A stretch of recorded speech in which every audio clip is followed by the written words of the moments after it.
Okay, so I'm just going to answer the questions. I wrote some ideas down here, so I'll just kind of go over it. So your first question was, when should a song change keys? And this is a bit of a weird question because a song can change keys whenever you want it to. Um, Bach, Johann Sebastian Bach, would change keys multiple times throughout his pieces, even just in one section of the piece. So the first part, it would be like an A minor, then the next would be in another key, and like the next bar would be in another key, the next bar would be another key, and then at like the end, he would like resolve it to like something completely different.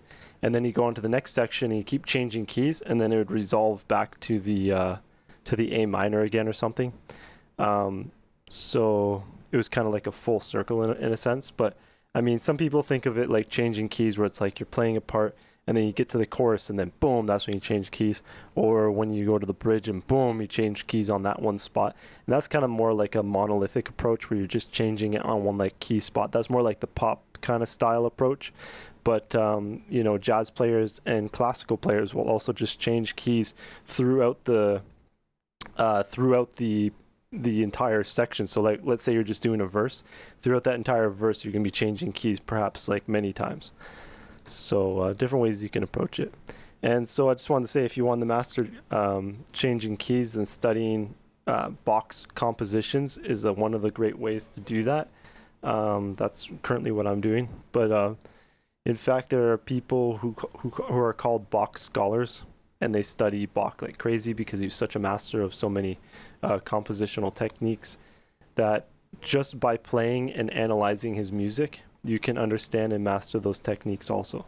So that's what I'm currently doing. I basically just my compositional teacher, Daniel Leo Simpson, he would, for our lessons, our composition lessons, we would basically just practice looking at Bach chorales, because the reason why Bach chorales is because it's 4-part harmony, meaning it's four voices, and then there's a whole bunch of other ways, how those four voices create harmony together, how they create counterpoint together, how you can construct them, the techniques that you use, like not having parallel fifths and stuff. So things like not having parallel fifths actually came from Bach. It's not necessarily that you have to have no parallel fifths, but that's just one of the things that they teach within compositional training, that came from Bach. And I just want to say here, in fact, if you learn about composition, much of the time the fundamental theoretical principles that they teach are almost entirely from his pieces, as analyzed by others who came back and started analyzing his pieces. So Bach's got a lot of great stuff there in terms of whatever, if you really want to delve into that kind of stuff. But it is, you have to have a certain level of music theory understanding to understand what he's actually doing in the piece, and some background in being able to analyze music as well, because you could just be looking at like dots and lines on the paper with sharps and flats and have no idea what's going on, right? So then your next question was, what can it do for a song? So my answer is, well, if you change keys, then it can make it easier or harder for a singer to sing within that framework. That's why sometimes you hear singers say, let's do the song in B minor, or even though it was written in D minor or something, because their voice just doesn't fit within D minor.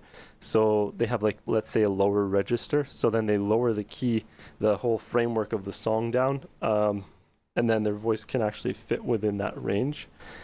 And if you see people who use capos, this is actually what they're doing. That's what capos do, is they just, you're playing like A minor, C major, F major, G major, but then you put a capo on like up here. Now it's on like the fifth fret, and they're still doing A minor, but it's no longer, even though it's the A minor pattern, it's actually no longer the A minor chord, because you're on the fifth fret. So now that's basically considered a D minor.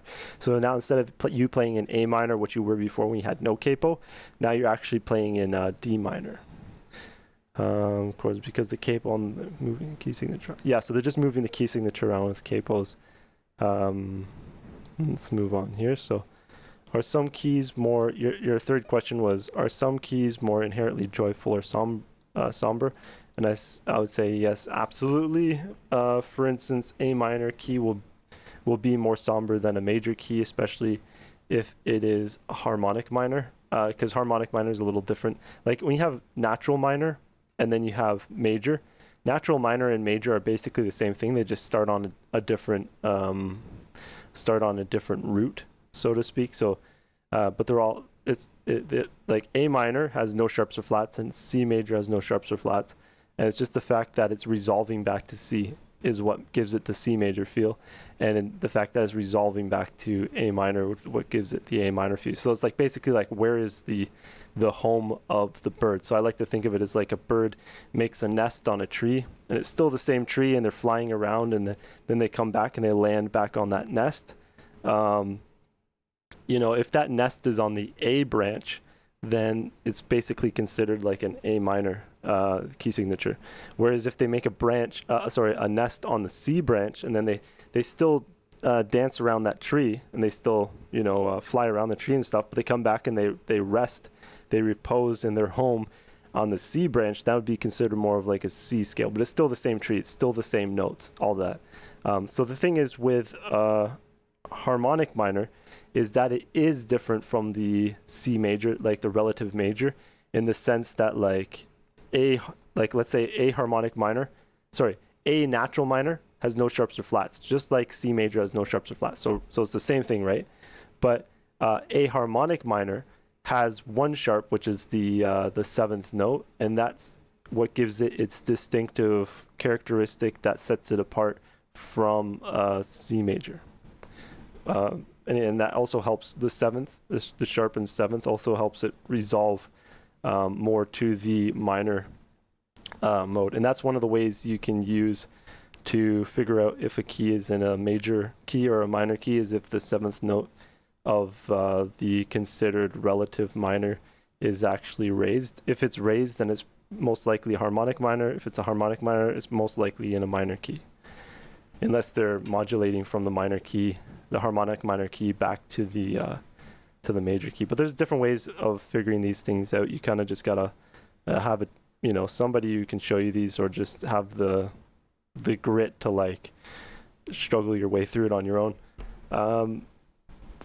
Okay, so another thing too is this the same. So another answer to the question of, are some keys more inherently joyful or sombre? Well, I just wanted to say, now, one thing you want to be aware of is that you don't want to get confused with all the various forms, but rather focus on the underlying patterns for the most part. And the two main underlying patterns are major and minor. That's it. I would say major and harmonic minor. I would say those are the two main ones you want to focus on. Most of the time, like, people do modes and stuff, but most of the time people don't really do modes too often. Like, they don't use them too often. I mean, you can use them with soloing stuff, but it's not like a really big thing that a lot of people do. So, I mean, think of it as kind of like just something that you can continue into to get more kind of like richness out of your playing, as opposed to just you don't want to have like, I don't want to like heap all this stuff onto your plate to completely overwhelm you, right? So I think it's good to think of like the main two, which is major and harmonic minor.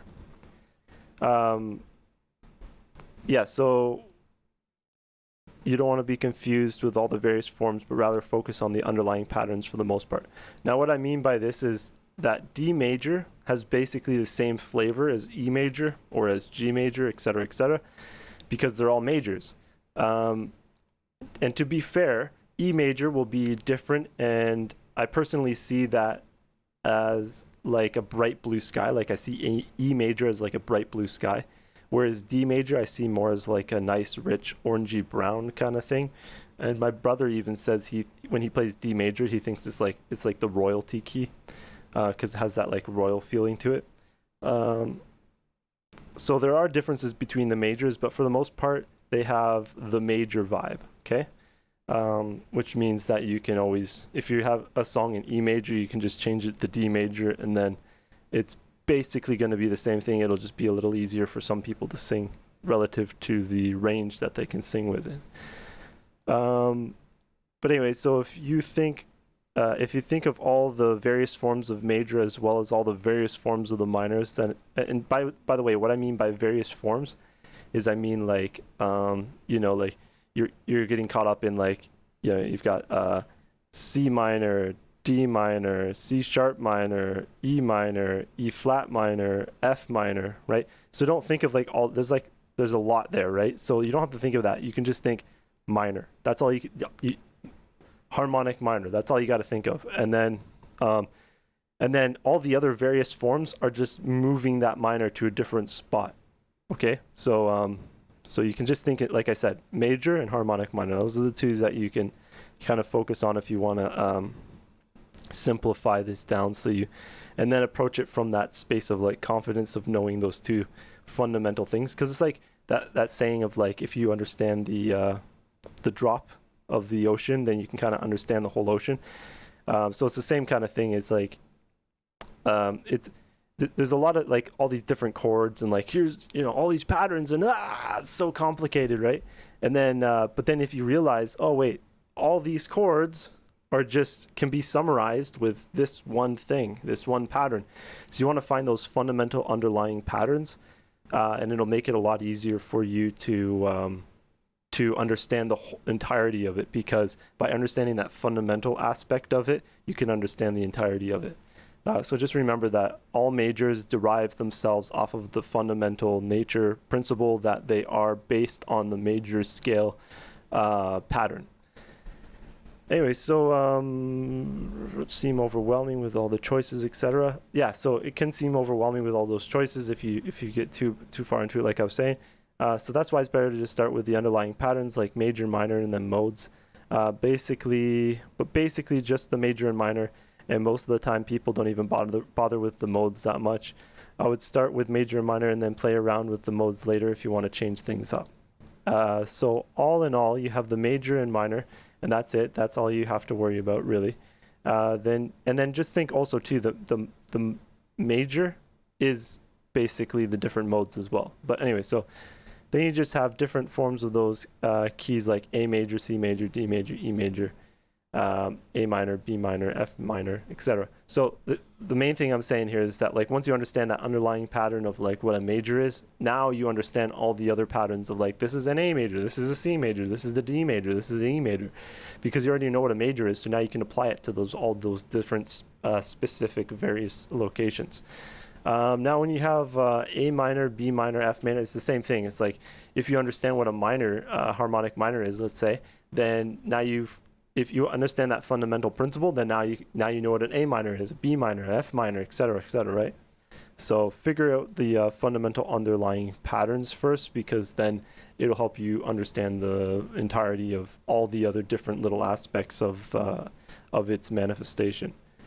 And then the last question you asked is which keys invoke which emotions? And I would say music is subjective, so people listen to sad music and are happy, and some people listen to happy music and are sad, so it's hard to categorize this. My best advice is just to try different things and see how each one makes you feel and how you like it. I personally really like the key of E major / C sharp minor, since I have synesthesia, and it's a nice color and vibe to it. So yeah, you'll just kind of notice, you'll just play through different keys and you'll be like, oh, I like this key because it just feels good or whatever, right? So, and then you just notice that about yourself. But I don't think it's like a one-by-one thing where you could say like, oh, this key makes everybody who listens to it feel this particular way. Oh, by the way, I especially like the E major key signature, especially when you throw in an A major 7 before the E major. And particularly for the key of for the guitar, because I don't know, I just like, that's another aspect of it too, is I like playing that open chord of the E major. It's just really nice. Anyways, I like what one of the people said when they said modulating up in key signature can make it feel energetic, and modulating down can make it feel nostalgic and dreamy. Another person talked about changing keys in fifths, and that's a good bit of advice, since when you go up a fifth, it just adds one different note to the last one. So for instance, if you're in the key of C major, which has no sharps or flats, but if you go up a fifth, now you're in the key of G major, which now just has one sharp, okay? So this is good because then it's only one note that's changing, so it's not such a huge change for the ears, and it seems more fluent from one key to the next, right? Like, because you're not going from like C major to like C sharp major, which now has like everything is different, right? Now you're going from C major to G major, which just has one new sharp, and that one new sharp makes it seem like you're basically still in the same key signature. And that's what Bach would do in a lot of his pieces. He would be playing a melody, and then he'd add in a sharp, and then that sharp would, boom, now you're in a new key signature. So he would use those sharps. But one of the things that you can do for bringing yourself into different key signatures is like what's called a 5-1 cadence. So, a 5-of-5 cadence. So let's say you're in the key of C major. And by the way, this is why you would want a teacher, because they can help you with understanding this kind of stuff. But anyway, so basically you have, let's say you're in the key of C major, right? So C is the 1. And then G is the 5, C, D, E, F, G, okay? And then, okay, so the 5 is G, but what if you called G the 1? What would the 5 of G be now? So G, A, B, C, D. So D is the 5 of G. So if C is the 1, then D is the 5 of the 5. So basically like D, if you're in the key of C, then D is the 5 of the 5 which is G major to the C. I hope that makes sense. But anyways, the reason why that works is because when you do a 5-1 cadence, it's like a right. So it has that feeling of a. So then, if you go to the 5 of the 5, then you have the. And then you go to the 1. So let's say you're in the key of C, right? If you went G, C, that would be a 5-1 cadence. But if you did the 5 of the 5, now you're in D major. Now D major has one sharp, which means now you're in the key of G major, right? So, and then the 5-1 cadence of the D, G is now making you go from the key of C major now into the key of G major. I hope that makes sense, but feel free to ask me questions about it more if you'd like. And I'll go into more detail about it. Although, okay, then there's this next part I say here, where I say, although there are other ways of changing keys, like the way that Erik Satie would, where he would, instead of modulate via fifths, which I just explained, I explained the modulation of fifths, he would modulate via what's known as tonic modulation. Now, this is my favorite type of changing key signatures, is tonic modulation. And this is when you're in the key of like let's say A minor, but you modulate to the key of A major. The way it works for the ear is that the ear still thinks it's in A somehow, but now it's A major instead of A minor. And so it can be kind of like a trick to the ear into the next key signature. And yeah, so I just really like, it's definitely a weirder sounding modulation than with the fifths, but that's exactly why Erik Satie and myself really like it, because we like that. I mean, Erik Satie wrote a lot of strange sounding music, but I particularly really like that strange sound that it sounds to me like the way a Salvador Dali piece looks. So yeah, so just some different ways you can approach that. If you're interested, send me a message and we'll talk more about it, or just ask me a question and maybe I'll make another video explaining further details as to all of this stuff and what you don't understand or whatever. And yeah, I hope that really helped. If you're interested in like really affordable lessons, I'm doing right now a really good deal. It's $5 for half-hour lesson, and it's also like, but you can also donate, so that's like the minimum is $5. But if you feel like, oh, actually I have more and I really appreciate the lessons, then you can donate more. But ultimately it's $5, and then just as long as I can use the lesson as a recording for my YouTube channel. So yeah, anyways, I hope that helps. Be sure to like and subscribe, and if you and when you hit subscribe, make sure you hit the notification bell, because then it will tell you when I've uploaded videos. And yeah, anyways, all the best.